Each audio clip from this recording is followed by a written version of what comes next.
Well, two more childhood stories just popped into my head. Two I haven't mentioned yet. And you know how this works now. Whenever they pop into my head, there's some reason for it. The past is the future, right? The NSA can confirm both of these stories, I'm sure. And I'll take a polygraph to both of these stories. And you can actually, I've got witnesses that can attest to this. And actually, you could pull it up. I was about 15, 16 years old, one of these stories. Old Manville Road, a train derailment about, I don't know, 5 in the morning, something like that, right before the sun was coming up. I'll get into it. Here's the story on that one. So I went to a rave one night, right? And I was out there. I was, what was I was like just turning 17, I believe. I was just turning 17, and I drove to Houston from Alvin and went to a rave. And I ate a bunch of ecstasy and LSD, and I think I even ate some mushrooms. What did I do? We candy flipped. I think we candy flipped, and I ate the mushrooms on top of it that night. If I remember right, I had 3 clovers that night, a hit of LSD, and I might have even eaten some mushrooms. But I'm not 100% sure, and I was high as a kite on my way back, okay, from Houston. Well, I'm like the best intoxicated driver on the planet.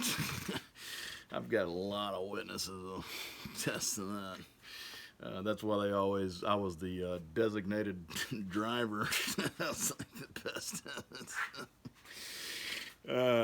So this night I'm by myself. I'm just coming home from this rave, right? And I'm coming down Highway 6. I get off over to Old Manville. So if you're coming into Manville, there's Highway 6, and then there's Old Manville over here to the right, right? So I would always try to steer clear of Highway 6 when I just get off on the country roads. That way you're not as likely to be messed with by a police officer or anything like that, or be pulled over for something, or tail lights out or whatever. Just stick to the back roads like I always did. Well, I'm on there, Old Manville, and up in front of me, and you gotta realize I'm like, I mean, I'm high, okay? I'm fucked up. Like, it's foggy and I'm tripping balls and shit driving home like, fuck. Right? So I see in front of me, right? I see in front of me this big, like, just smoke and just rocks flying and shit. And I'm like, man, I'm tripping, dude. And then these rail cars just, made it T-boned, derailed, T-boned, whatever you call it. It folded up and then slid like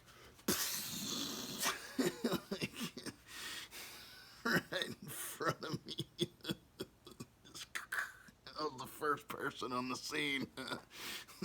So I just sat there in my car like, what the fuck just happened, man?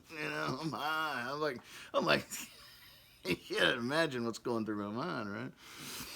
Well, the emergency vehicle arrived shortly after the dust settled. I mean, like I said, I was the very first person there.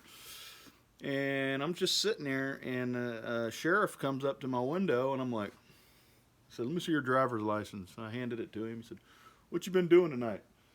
I said, well, I was at a party. I was driving home. And then all of this happened right in front of me, and I'm still alive, so I did something right. He said, yeah, you sure did. Be careful and get the hell out of here. So, swear to God, that's a true story, okay? I was like the rail cars just kind of slid, like, right up to the front of my car, right? And I mean, I'm just flipping out, tripping balls. And yeah, I made it home that night. True story. The other story that popped in my head a minute ago is the parrot over there at Tony Celestine's house at the end of Midas Lane. There was a fence there at Tony Celestine's house, and then there's a fence, and then on the other side of that was a neighbor that we didn't really know who it was, but they had this big parrot in the backyard. And it cussed, like everybody knew that it cussed. So all the kids, we'd run over there to the fence, whenever we were bored or whatever. Let's go talk to the parrot. So we'd run over to the parrot and look over the fence, and we'd stand up on the fence, looking at this parrot and be like, fuck you. And the parrot would be like, fuck you, fuck you. And we'd be like, bitch. And then the parrot would be like, bitch. So we had a good time with that parrot back in the day. But two true stories. Seventh to mention here. Those will be in handy here pretty quick.